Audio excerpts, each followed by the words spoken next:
So some of the things I'm going to go through tonight on this slideshow are just kind of a revisiting of what a lot of you already know. And I'm going to go through some of it fairly quickly. And I'm going to get to this form. And at the end, if you as an individual are convinced that you believe, I'm not telling you what to believe, that the Attorney General broke the law, then you can fill out this form that's on the tables here. And it's an affidavit of complaining witness. And what that, essentially, what you're going to be doing with that is you're going to be explaining, and there's a part in there, how you've been aggrieved by 1639. All right? We all know what 1639 is, kind of. I found just talking to people that some know it very well. Some of you probably know it better than me. I know the highlights of it, all right, and some of the details. Hopefully, since you're here, I hope you know what you're talking about a little bit. And then once we go through that, you're going to explain in this form how you have been aggrieved. Like if you're 18, any 18 to 20-year-olds in this room? There's one. There's a couple back there. All right. Some over here? Okay, great. All right, so these folks under 1639 have been completely banned from purchasing what's now called a semi-automatic assault rifle, right? Just an absolute, yeah, and we'll get into the assault rifle thing, of course. That's just a word play. We all know that. Most of us do. For political reasons. We know that. But that's just one example of a clear deprivation of a right. And I'll explain that. Word deprivation is very important because I'm going to go through the criminal statute with you. Because each of you in here, really essentially as a citizen for this process, are like a prosecutor. Okay? And how this will end up working is each of you fill out this affidavit of complaining witness. In each county, because in each county this crime happened. This crime happened statewide. And these will be assembled together, like in Yakima County. I plan on doing it. If I'm the only one, it doesn't matter, I'm going to do it. Okay? And I'm going to draft up a complaint, a proposed complaint for the judge to look at. And I'm going to go in and talk to the judge and say, Judge, the Attorney General of the state of Washington broke the law, broke criminal law. Okay? You need to find probable cause and initiate criminal charges. All right? And I'll tell them I'm there as a citizen, but I do who I am. I used to be a prosecutor. I was a city prosecutor, a county prosecutor, and a federal prosecutor. All right? So this is not the first time that I've kind of come to these conclusions. All right? So, can we, like one last round of, I know there's folks standing in the back, if there are any empty chairs, to have folks come forward. Hold it out, you know, and those who are going to probably come after me are going to say, hey, you're telling everybody what to do. I'm not telling you what to do. This is a form for you, okay?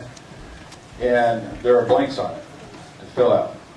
And one is, you know, in what county? Yakima County, right? Who's the defendant? Well, that's who I'm talking about, the defendant.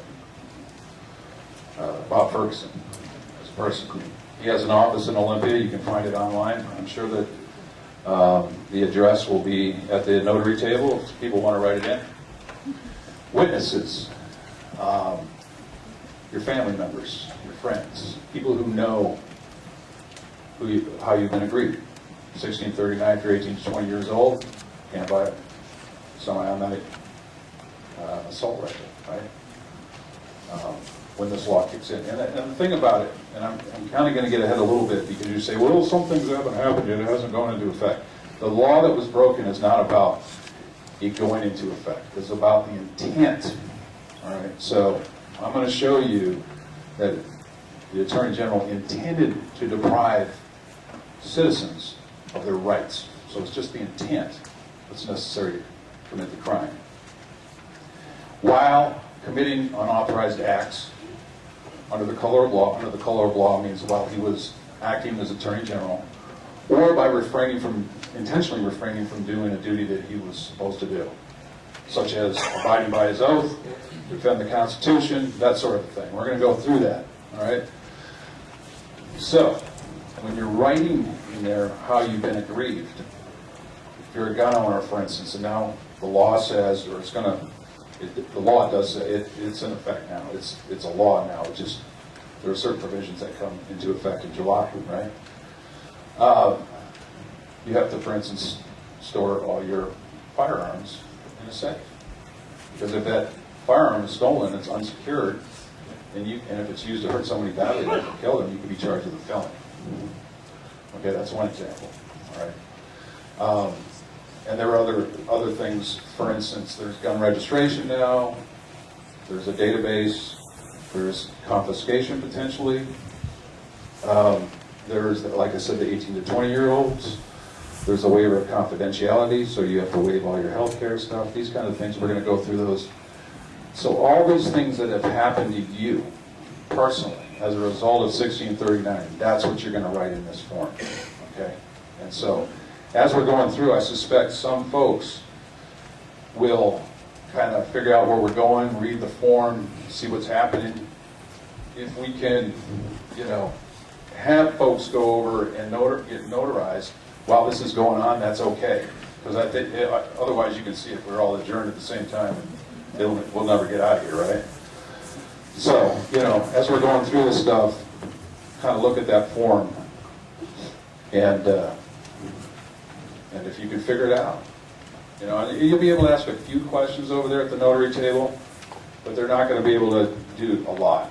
All right, so as you're going through, fill that out. You can, yes, sir. Are you entertaining questions during your presentation? Yeah, sure. I mean, we want to make sure it doesn't get too out of whack. But yes, if somebody has a question, like if you're looking at the form and you're trying to get out of here as we're going through it, yeah, ask me a question. First question. Yes, sir. We're from a Benton County. We go to a notary down there. You can fill out your affidavits here too. Yes, but you can do it down there. Yes. Yeah. Yes, sure. You can have it notarized anywhere in the state of Washington. The thing is, that's a great question. If you're from another county, right, you're not going to want to file with us in Yakima County. You're going to want to file in your county. All right. If you guys are so inclined to do it, whatever county you're in. All right. I assume Yakima hands in here. How many Yakima? Yeah, this is the Yakima crowd, right? And I've been up to other counties. I've been up to Ferry County. They're trying to beat us to filing. So, just so you know, Yakima. This is also, I don't know if the sheriff is going to be here tonight. Sheriff Bob Udell. He said he'll try. He's got some function. What you are doing by being here is showing support for him, because, there's a few sheriffs that have stood up strong, and he stood up strong. But, he's a person like the rest of us who stand out there alone, right? It's good to see people standing with him, because he's taking shots, right? Okay. Ozzie Knezovich, the sheriff out in Spokane County, has had death threats. All right. Prosecutor in this county, Joe Rusick, has had threats as well. Okay. Yes. All right. That's what we're dealing with. And the more we push, you'll see. All right. So I'm going to go through these slides. Some of them I'm going to go quickly. If you have a question, raise your hand. Speed of the point, right? Can somebody slide that, there you go. Thank you. You are now the audio-visual assistant. Thank you. All right. I don't know. That's just a little teaser right there, okay? I've already kind of gone through this. Basically, I'm here not for legal advice to anybody. I can't, as you can imagine. Nobody here is my client. We're all here as citizens, okay? Why I'm doing this, kind of talked about it already. So we can go through some of these slides pretty fast. This is a great YouTube video. I'm probably out of time. I'm not going to run through it, but you might look for this Mark Robinson. He's an excellent The guy does an excellent job of explaining. Yes, sir. I would like to say one thing about Mr. Robinson. He's currently a candidate for Board of Directors of the National Rifle Association, so if you're a voting member, I encourage you to watch the video and see if you can support it. Good deal. He's a good American. He gets it in his heart, right? He spoke from the heart. He was telling them, and about, because they're getting disarmed. I can't remember what state it's in. North Carolina. North Carolina. And they're actually confiscating, or trying to confiscate assault weapons, something like that. And he's telling them no, and he's talking about the Crips and Bloods and other gangs that are down the road and how that kind of thing. It's really good. There were a few things I disagreed with. He said he was going to turn him in, and they're 99% excellent. This is our right. When it's a right, you know what I'm saying? Just a little bit of Abraham Lincoln. This passage is just this. I'm not doing anything because I dislike Bob Ferguson. I have no ill. I don't know him as a person. I know what he's done in his official capacity. That's wrong. Right? Crime statistics. This is kind of a neat little thing right here. Sorry if I'm standing in your way. Murders in the state of Washington. Firearms with rifles, there is one. So the Attorney General's justification for trying to do his gun control legislation has been that these assault weapons and things like that are being misused, and they're public. If we just remove them, then we'll all be safer. It's a lie. It's not true. There he is. All right. This is one thing that Attorney General Ferguson said when he was dealing with President Trump. And Ferguson said, as you can read, the law is a powerful thing. And it is. It is. We have the rule of law, right? Our founders gave that to us. But when the rule of law starts being undermined, then we've got problems, right? It has the ability to hold everybody accountable to it. And that includes the President of the United States and the Attorney General of the state of Washington, right? And really that's true. I mean, maybe I'm an idiot, but, I know that to charge him seems like a huge deal, right? The Attorney General. Does anybody care if the guy down at the gas station is getting charged with a crime, a gross misdemeanor? Sorry. He needs to be, everybody needs to be charged or treated the same, right? That's right. The law needs to be blind. Okay? Lady Justice, I guess. All right, so you all know this from the Declaration of Independence, and I'm just, like I said, I'm just kind of going through it as a refresher to kind of build our law, right? The Declaration of Independence is law, it's natural rights, right? We hold these truths to be self-evident, that all men are created equal. In fact, if you go back to, anyhow, our rights are unalienable. Okay, that means they can't be divorced from us, just like you can't. I mean, it's almost like the soul of the body, right? It's unalienable means that you can't take it away. All right, you may be able to oppress them, you can't take them away. And that's kind of what when you think of, every time I'm going through this, think about what has been done to us under 1639, right? This is a great law review article, Federalists and Anti-Federalists. They talked about the reason for the Second Amendment. All right, everybody knew this. The Second Amendment is not about hunting. And I've seen politicians, Republicans and Democrats, Aaron Hunter Orange. I support my Second Amendment rights. Why are you wearing orange? This is about the right to defend yourself in case of tyranny, right? That's it. We all know that. And if it's removed, then what happens? We're vulnerable. We're naked, defenseless. That's how you run it. And I know that most people in this room understand that. James Madison, founder, he recognized that one of the advantages of being armed is something that Americans possess over the people of almost every other nation. Way back then. It's an advantage we have. We cannot give that up. Can't. All right? And it's up to us. This is our time. Generations have their times. You know, this is ours. Okay? We cannot, must not let this happen, all right? I had a Tommy Boy clip, I'm not going to play. Herbie Hancock is the answer, all right? You guys might have remembered that one. All right, Second Amendment, okay, shall not be infringed. Shall not is a phrase that is the strongest of terms in the law, right? So here's the Washington State Constitution, and this is the Article 1, Section 1. You know, read that. All political power is inherent in the people. Governments are deriving their just powers from the consent of the governed and are established to protect and maintain individual rights. That's what we're here about, right? And honestly, this whole thing that we're dealing with is not about gun rights. You know, this is about constitutionally protected rights that pass through. We see in the Declaration of Independence, Jefferson got it, but it goes back really from our Creator, right? That's where our rights come from. And that's our Washington Constitution is excellent. It really is. It just needs to be used. This is a reminder in the Constitution, the Washington State Constitution, to kind of remind ourselves of the fundamental principles essential to the security of the individual right and the perpetuity of free government. All right? So the Constitution tells us to remind ourselves of that.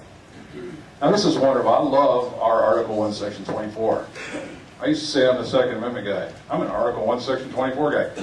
Harder to say, not as, you know, it doesn't roll off the tongue as well, but this is great. The right of the individual citizen. You know, remember the Second Amendment? It's not an individual right. Well, guess what? We got one for sure, because it says it right there.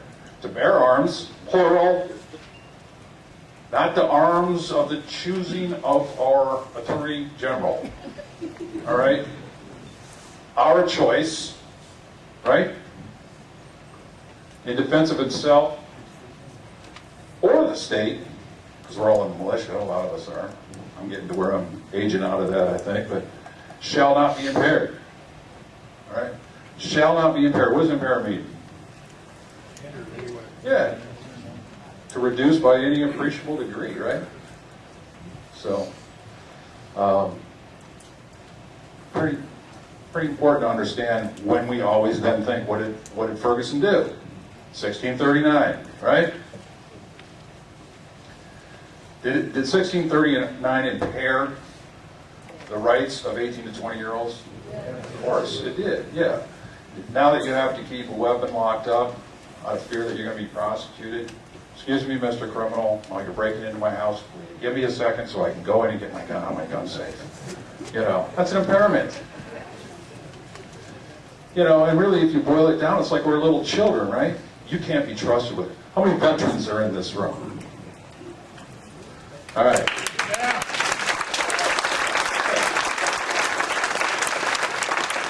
You're trained by Uncle Sam. You took the oath, right? Took the oath. Does it expire? No. Right? And now you're not trusted because you're a little child. You can't have this? Are you kidding me? No. Mullen Lobby, right? All right, so I'm going to go through what Ferguson's done. And I didn't really realize this stuff until I'd kind of gone through it. I mean, I knew, I talked to law enforcement, and they're like, what this guy's been doing, it's kind of burning in my gut, it's been bothering me, what's he been doing? I said, let me tell you, because this is what I found out. He's been doing this for a long time. All right, 2016, 17, he's been doing it before then. He tried what he's doing now in 2019 back in 16 and 17. Assault weapons ban and magazine ban over 10 rounds. All right. In his language, over 10 bullets.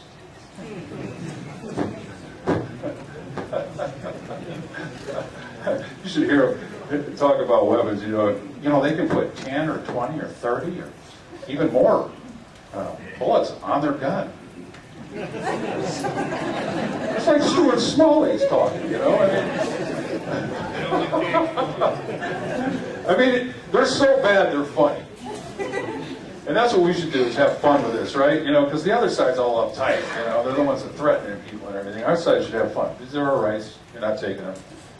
Go away. Calls himself the top law enforcement officer for the people of the state of Washington. Okay? Great. My presumption is that you know the law then. I like that. So when we're trying to prove later on that he intended to break the law, that really helps. Thank you. All right? Sorry, that's a small little slide. Assault weapons ban. This is 2016-17, right? Before 1639 happened. He stated that he would exert whatever appropriate pressure he can as Attorney General to pass this legislation, and he crafted bills to ban guns with legislators and special interest groups. This is your Attorney General, the guy that's supposed to defend the Constitution, has an oath to, and he's working with legislators to undermine your Constitution. I mean, that dog's chasing its tail right there, right? He's worked with some of these far-left activists, this Frocht guy and Ranker, and they're crafting legend. They're working together. They're harmonizing. As we're going through this, think about 1639, right? How many pages was that? 30? I think it was 37 by what? Yeah, so 30 some odd pages.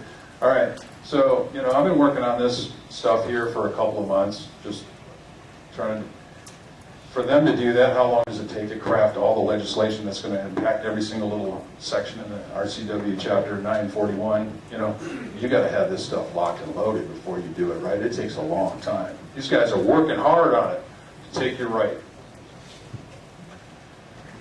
Attorney General Ferguson will file this legislation. So he's taken ownership of this anti-gun crusade, right? And then it failed. And he was really bummed. And then he resumed his gun control crusade with the Citizens Initiative. And just to kind of get everybody out on time, I won't run through this video, but it is online, and he basically is, this is in March of 2018, all right? And so you can see how crestfallen he is. Very disappointed. And he's being interviewed, King 5, and he says, you know, it failed. He's very disappointed with the legislature that they didn't pass the assault weapons ban, didn't pass the magazine ban, and he's going to have to do it. And so he's got to do it himself or with citizens groups, and they're thinking of an initiative. He talks about the planning of the initiative. Now, this is in March of 2018, all right? Okay. It's in March of 2018. By May 2nd, 2018, 1639 is filed. So within 2 months, they already had this stuff in the pipe. They were working on it. And he, as your Attorney General, was working with citizen groups to file an initiative. Now, this is different than him as Attorney General. And I don't think he has the statutory duties, and I'm going to go through statutory duties really briefly. I haven't read where he says he can craft legislation, you know, to do this. But he certainly is prohibited from being involved in a ballot initiative. And there's a statute to that effect, a couple of them. And those are the, remember I said he commits an unauthorized act under the color of law, right? That's the second prong of that criminal statute that I see that he violated. So, this title right here is the title of an article that was written by National Public Radio when they interviewed Ferguson on April 23rd, 2018. In an unusual move. That's curious. Why would they say that? Washington Attorney General endorses, so it's your Attorney General endorsing gun-related, why not gun control, ballot initiative, right? Just so you know, this is what he's doing, right? Ferguson is breaking with tradition. Another way of saying that when you're protected by the media, breaking the law. and will endorse a ballot measure dealing with guns. The Democrat told public radio exclusively Monday that he backs a proposed initiative from the Alliance for Gun Responsibility, his front organization, right? That would raise the purchase age, blah, blah, blah, 20 to 21 and all that for semi-automatic assault rifles. Okay. Ferguson's ownership of this is profound. You're Attorney General. I'm deeply committed to this I-1639 and in general to having common sense gun reform laws in our state. Of course, common sense, everything that they want to do is common sense, right? Common sense slavery for all of our citizens. Might as well just do it, let's cut to the chase, quit chipping away and do it all at once, right? It's so outrageous that what we have, in other words, the laws that we have in our Constitution, it's deeply disappointing to me that our state legislature won't address these issues in a forthright manner. And if that means we have to go directly to the people to get these changes, then I'm behind it. All right? So he's joined in on the citizen initiative. This is really an initiative process for you to do, not for the Attorney General to create the facade that it's a citizen's initiative, right? That's what happened here. He drove this thing, right? And so that's kind of what the flavor is that should be. He kind of is speaking too candidly because he's showing his personal involvement. And I think he thinks that nobody's going to call him on it. That's why as soon as 1639 prevailed, they were right ready for going for the assault weapons ban, right? Right, they turned right around. They're ready. Yes, sir. You can't, no. No, it's not. That's why this is illegal, and it's this is why the sheriffs are standing up. Tell me a time in our history where 20 or more sheriffs have stood up and said no. This is unprecedented. This is an amazing time in our history. And you're right. Once an initiative passed and the laws are come into existence, an initiative cannot amend the Constitution. I say the instructions are in the box. Look at the Constitution, and it tells you how to amend it, just like the rules of any game. Tells you what to do. Can't do it with an initiative. But that didn't work for him. Pardon me? But that didn't work for him. Well, yeah. Well, look what's happening. I mean, sure, we're standing up, right? But right now, wait till the Supreme Court comes around, right? The Supreme Court, come on. It's a rough road to hoe. So statute also is not equal to the Constitution's up here, statutes are below it, right? And so, if these sheriffs had a choice between a statute and a Constitution, they got to side with the Constitution. That's where their oath is, right? They're doing the right thing. Absolutely doing the right thing. We just need to make sure we support them. We need to make sure we have the backs of our sheriff and our prosecutor. Now, this is an interesting little piece right here. So we fast forward. It's about a month away from the election, and Ferguson is in Edmonds. He's before the Rotary Club, and he's talking to them about a lot of things, and he's asked questions. And they asked him a question, about his stance on the law and what he's supposed to do as an Attorney General. And so I wanted to show you this because this is the two-faced part. When you talk about two-faced people, right? Although we are part of state government, we are strictly independent. Our job is defending and supporting Washington state laws and the Constitution. Forgot that part, right? I guess you can call them laws, but really it is distinct. There's something special about a Constitution. It'd be helpful if I heard it from him. All right? Everyone has laws they disagree with. I'm trying to talk like him a little bit. But as professionals, we put our personal views aside, except on 1639. For example, I'm personally opposed to the death penalty. I'm sorry I'm talking loud in this thing. But this is irrelevant in upholding the law in our state. People have made it clear they want the death penalty, and as AG, my personal opposition does not interfere with my enforcement of this law. Think of us as the state law firm, providing legal advice, counsel, etc. As such, maintaining this independence is critical. On their website, it says that they do not provide the law. Okay. Yeah. So, when there's an initiative on the ballot, the Attorney General has certain duties to do by statute. Okay? And this was in the National Public Radio, so I'm back to April of 2018. Talking to National Public Radio, interviewed.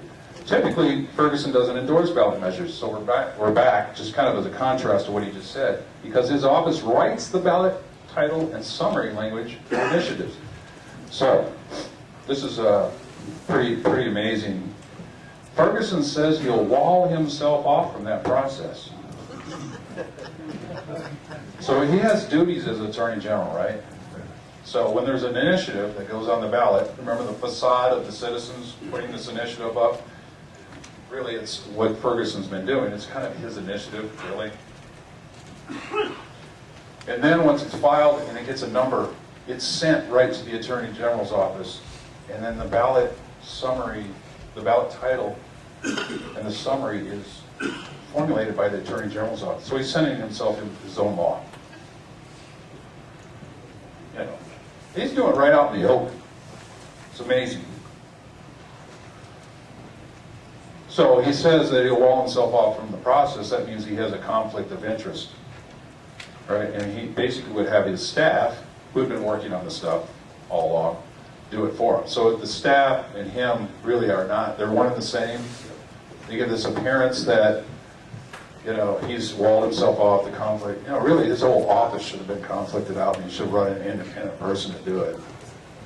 But it's nice to be able to formulate for the voters. You know, it's kind of putting, you know, a nice juicy worm on the hook, right? You know, and that's what he did. That's what happened to us. All right? It's been a ruse, okay? Here's what the law says. Ethics, public resources for political campaigns. No state officer may authorize the use of facilities of an agency directly or indirectly, that's kind of broad, for the purpose of assisting a campaign for the promotion of a ballot proposition. That's what he did. Knowing acquiescence by a person with this authority uses those public resources constitutes a violation of this section. All right? So I'm just trying to show you that unauthorized act under the color of law part. All right? And there's some things that it will not apply to. So if he's in a press conference and he gives an incidental remark, he's asked a question, what's your position on 1639? He can give that answer. He's not supposed to say, I can't give you an opinion. He can give an opinion, but it's supposed to be incidental, and it should be de minimis, small, right? Kind of really of no value, just kind of a passing remark. He's not to actively engage in a campaign on behalf of this initiative. This is election night, November 6, 2018. He's the keynote speaker at the election night party at the Edgewater Hotel in Seattle. I mean, he's in a victory celebration for 1639. He ran it through and it won, right? At that event, he said, the state attorney general, Bob Ferguson, and I, 1639 supporters, said he would defend the measure in court if need be. We'll have a job to do, and we'll do it, Ferguson said. What about the Constitution? I mean, you know, he obviously, as an attorney, we all know that, you know, we're not the brightest in the world, right? But he should know,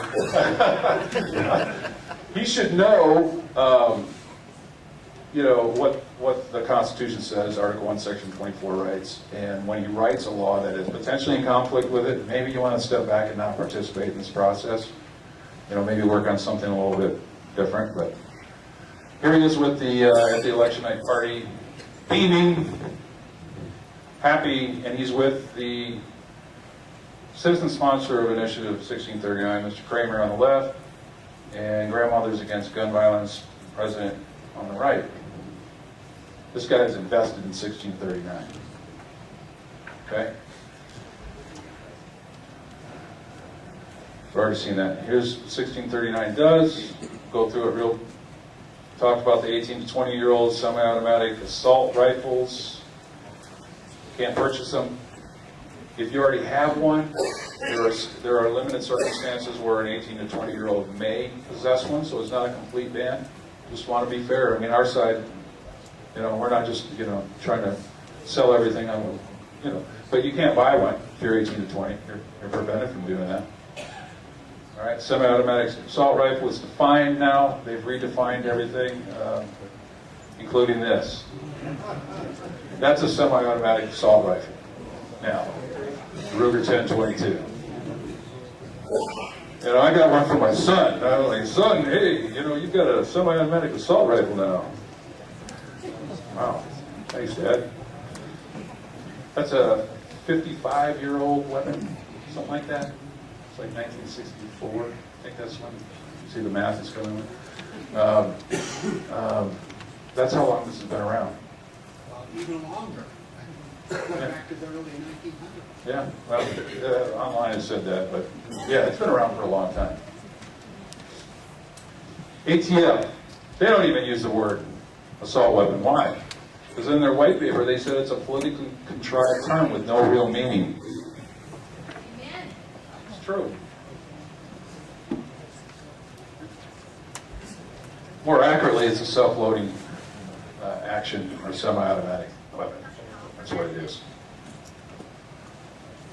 Gun registration under 1639. A lot of people don't know that.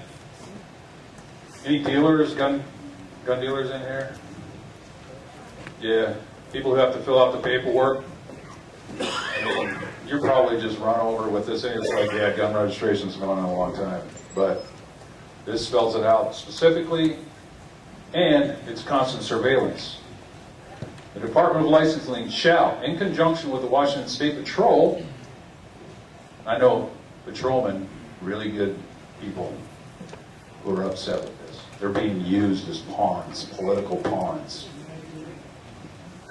In conjunction with the Washington State Patrol and other state and local law enforcement agencies, to verify on an annual or more frequent basis that persons who acquire pistols or semi-automatic assault rifles pursuant to this chapter remain eligible to possess that firearm under state and federal law. So this is like an antivirus software now. You purchase one of these weapons, man, you're on the radar and they're just scanning you all the time. If something pops up, then law enforcement, chief of police or the sheriff of the jurisdiction in which the purchaser resides, they're to take steps to ensure such persons are not illegally in possession of a firearm. What does that mean? They go to your house, potentially, right? This is not an outlandish thing to think of. And I know a lot of you have been watching too what these politicians do. Remember Ed Murray is the Seattle mayor, disgraced. He was a state senator before, and he proposed legislation and yanked it out real quick, where he'd have, if you had one of these scary semi-automatic assault rifles, he wanted legislation where that on an annual basis the sheriff would come to your home and inspect it that was stored. And then they yanked it out because they knew that it wasn't the right time. See, these guys are about timing, right? I mean, they're savvy, right? So Ferguson is a grand chess champion, something like that, right? So his brilliance is, all right, I failed on this in the legislature. I'm going to do 1639. I'll make it look like a citizen's initiative. I'm going to pack it in with 30 pages, and people aren't going to have the time to digest it. And then all of a sudden, they're just going to, and I'll get my office to create the ballot title and the ballot summary, so that's all that people read when they vote, right? How many people go to the actual 30 pages and read it? Yeah, you guys maybe do. I'll tell you, most people don't. Some of us are like, I'm not going to read it because I know I'm voting no anyhow. That was me. I didn't even read it. Like, heck no. Excuse me.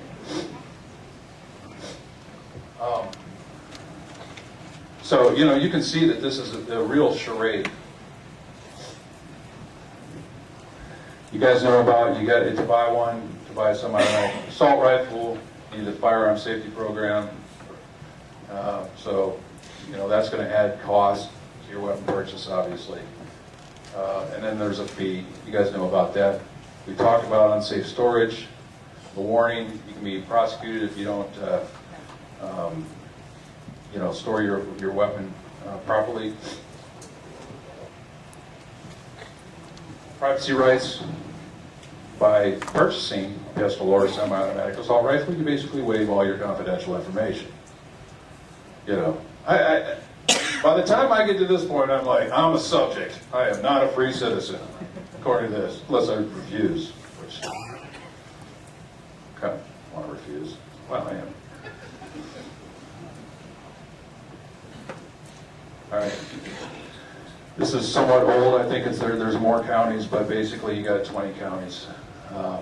This is what the map looks like. I've been up to Perry County. That's where Chief Lauren Culp is. He sees this video. Hey, look, great guy. Love Republic. Good, great people. Very patriotic.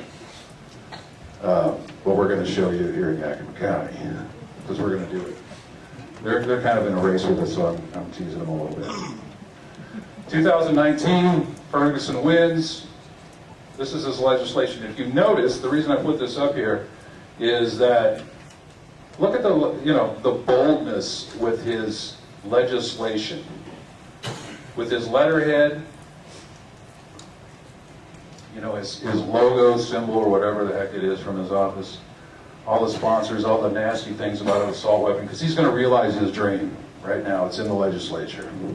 They're over there, they got a super majority, they're going to pass this and do away with assault weapons. There's a scary thing, put a big picture on there with all the, you had to ask somebody who hopefully knew a little bit about guns. Lord knows he probably couldn't lift it up to shoulder, but why is there that little thing in the front? That looks interesting. The little TV on top, you know, that's really cool. I mean, you know, and then $1 grand, you know, come on. I mean, there's a lot of ways. It's not what it looks like. We all know that, right?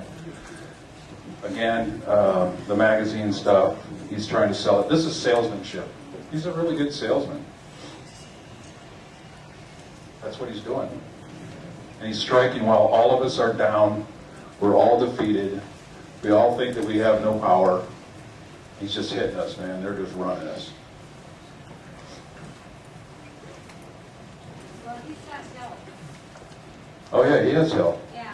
He could think of all that Well, he's a smart guy. I'm not gonna knock him. He's a very smart guy. This is not about brains. This is about right here. That's his problem. And he's talking about he's just going to press forward, basically. He's testifying in the legislature in favor of this stuff. He's pushing it. He knows the times now. All right. This is basically a Class C felony. Now the penalties are pretty high. And these are all condensed. There's a lot more to it, obviously. I didn't put it all in here. But the Class C felonies are some of the penalties that you can be subject to for violating his laws that the legislature didn't pass, so he's doing basically and shoving through. This is interesting. I didn't highlight all this stuff, but once this law passes, you can possess the assault weapon. I don't want to get used to saying that, but that's what they call them. All right, large capacity magazines, only on your property, or while engaged in illegal use of the assault weapon magazine at a licensed firing range, or while engaged in lawful outdoor recreational activities such as hunting, because we all know the Second Amendment is about hunting, or while traveling to or from either of these locations with the purpose of engaging in the legal use of the assault weapon or large capacity magazine, provided that the assault weapon or large capacity magazine is stored unloaded in a separate locked container during transport, right? So really limiting where you can go with it, because it's almost like poisonous now. So in society, these things have become, you know, like Ebola ridden or something. Right? Don't touch them, and if you do, just be really careful. I don't know if people know that this is what's coming, and they're right now doing this in Olympia. If you own one, and I figure a few people in this room maybe own some automatic assault rifle. Your grandfather did. Ooh, I'm lucky, right? No. Because you must, subjects as you are, must register the assault weapon with the Washington State Patrol so that you may continue to possess it. That's what they're doing, man. And I know, I mean, they've got us beaten down. That's why it's getting, all right? Large capacity 9, 10 rounds more. It was just me rambling on it like 12 last night. So the Attorney General's oath of office. He took an oath. He has constitutional duties and statutory duties. There's his oath. Support the Constitution of the United States, the Constitution and laws of the state of Washington, and I will faithfully discharge the duties of the office to the best of my ability. That's his obligation. The duties of the Attorney General shall be legal advisor of the state officers and shall perform such other duties as may be prescribed by law. Here's his duties, statutory duties. Tell me in here where it says that you draft legislation or embark on a citizens initiative pretending to have citizens who are doing it when it's really you. I mean, you run through all this and I can't find it. This is written for a reason. It's kind of like your corral, your little, we call him a little unicorn or whatever. And he runs around in his little unicorn corral. He's not supposed to get out of it, right? That's the limit. That's the fence. That's his fence right there. He just jumps over that fence.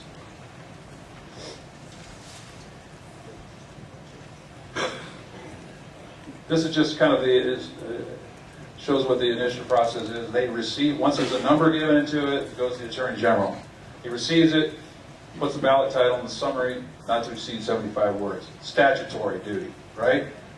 Did he admit to a conflict of interest with doing this? Yes. Another element is intentionally refraining from doing a duty with which he's charged by law. All right, that's the second element. So the first element, public servant, who intentionally deprives another person of a right or privilege, which is lower than a right, and by refraining from doing a duty. I mean, there's multiple ways I think this guy violated the criminal law.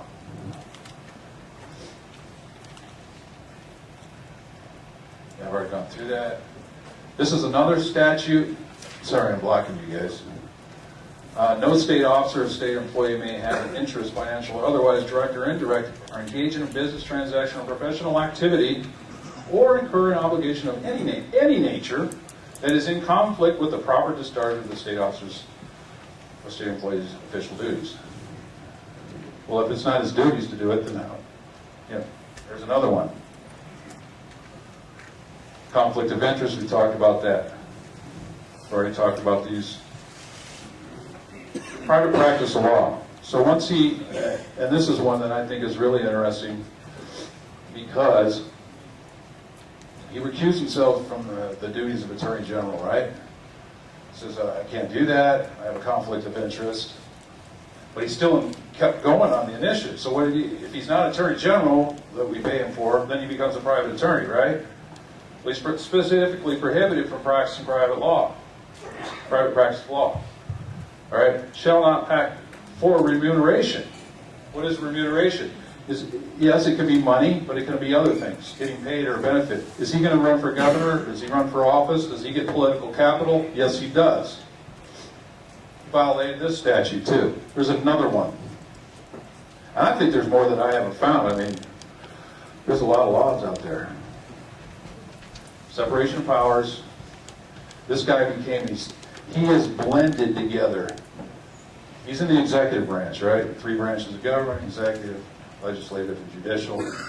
He's blended his office in the executive branch with the legislative branch. I mean, he's proposing legislation. That goes to the legislature. He's probably on the fence, okay with that. 1639, he went over it, okay? And he became a super legislator, okay? Separation of powers is one of the cardinal and fundamental principles of the Washington state constitutional system. The state constitution does not contain a formal separation of powers clause. Nonetheless, the division of Washington's government into different branches is presumed throughout the state history to give rise to vital separation of powers doctrine. He's blown right through that stuff because it's supposed to guard the balance of powers between branches, right? Ex post facto law. It's in the United States Constitution. No state shall pass any ex post facto law.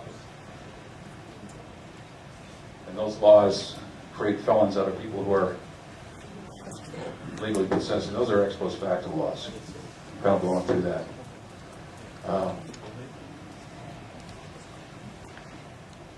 So what can be done, right? We talked, and I kind of told you up front that doing the citizen complaint process with these affidavits that it looks like some of you are filling out is one way to go. The first way, the preferable way, is for the sheriffs to actually file criminal charges against the Attorney General. That'd be the best way to do it. I think, you know, I've sat down with our sheriff.